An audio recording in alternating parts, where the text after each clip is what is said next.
За та бүхэндээ оройн минь төргий. Тэгэхээр гадаад харилцааны сайдад нэр дэвшиж байгаа мөн хөргөл гишүүнийг бас ийм эзнээ олсон маш одоо зөв томилгой болж байгаад талархалтай байна. Монгол улсын үндэсний аюулгүй байдлын үзэл баримтлалыг одоо хэрэгжүүлэхэд энэ салбарын үүрэг оролцоо маш чухал. Өнөөдөр геополитикийн нөхцөл байдал дэлхийн улс орнуудын түвшинд тэр дундаа зүүн хойд Азийн одоо бүс нутагт бол нэлээд хүнд байгаа.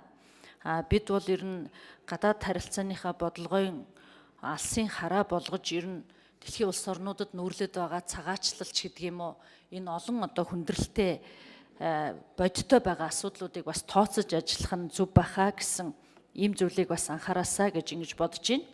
За олон их хурлын гишүүдийн хэлсэн хоёр хөршийнхөө одоо уламжлалт харилцааг сайжруулах бодлогынхаа хажуугаар гурав дахь одоо хөршийнхөө бодлого дээр бас уян хатан бодлогыг Монгол улсын одоо төр засаг бас ил гаргаж тавьж эннийхээ цаа талд гадаад харилцааг эдийн засагжуулах, гадаадын хөрөнгө оруулагчдад таатай нөхцөл байдлыг одоо бий болгох тал дээр нэлээд одоо санаачлагтай ажиллах нь эдийн засгийн хүндрэлээс гарахад бас нэг чухал алхам болох ёстой гэдэг саналыг хэлхийг хүсэж байна.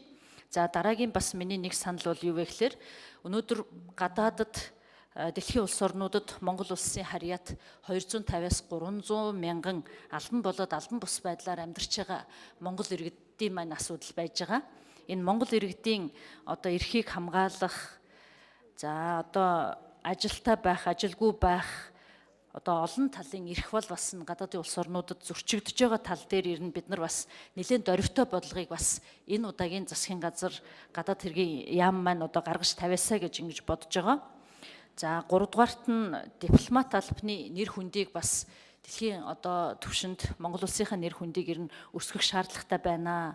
За энэ дундаа бүр тодруулаад хэлэх юм бол төрийн тусгай энэ мэрэгсэн албан хаагчдынхаа мэдлэг ур чадварын одоо шаардлагыг бид нар босхийг бас өндөрсөх шаардлагатай байна. Өнөөдөр яг бодит байдал дээр бид нар мэдээлэлэр ч гэсэн авдаг, хэвлэл мэдээлэлэр ч гэсэн шүүмжлэл явдаг. Нэлээд олон одоо хил ус мэддэггүй, шахааны, мэрэгжлийн шаардлага хангадаггүй, ур чадваргүй ийм одоо хүмүүс ажиллаж байгаатай холбоотой энэ албаны бас нэр хүнд унаад байгаа юм болоо. Тийм учраас би мөн хөргөл сайдыг ажил дээр очичоод маш зоригтойгоор яг одоо тухайн ажлын байрны шаардлагыг хангасан олон улсын түвшинд болон одоо Монгол улсынхаа түвшинд энэ албаны нэр хүндийг өсгөх ийм мэрэгжлийн хүмүүсийг одоо бас сайн тавиасаа гэж ингэж бодож байна. Зүгээр сая би хамгийн сүүлчийн жишээ хэлэхэд 4-р сарын 22-нд социентерний олон улсын хурлыг одоо манай эмэгтэйчүүдийн байгууллага зохион байгуулад дэлхийн 12 орны 20 гаруй VIP зочид ирэхэд виз авах асуудлаас эхлүүлээд одоо аюулгүй байдлыг хангах асуудал дээр зөвлөгөө өгөх санал тавихтал газрынхаа дарга нар руу шидээд хэн яг хариуцах нь мэдэгдэхгүй нэг ийм бас төрийн алба жоохон хариуцлагагүй болсон шинж байдал ажиглагдсан. Тийм учраас энэ тал дээр бас нэлээд одоо зоригтой өөрчлөлтийг хийгээсэ гэж ингэж хэлхийг хүсэж байна. Ингээд ажилд нь амжилт хүсье. Баярлалаа.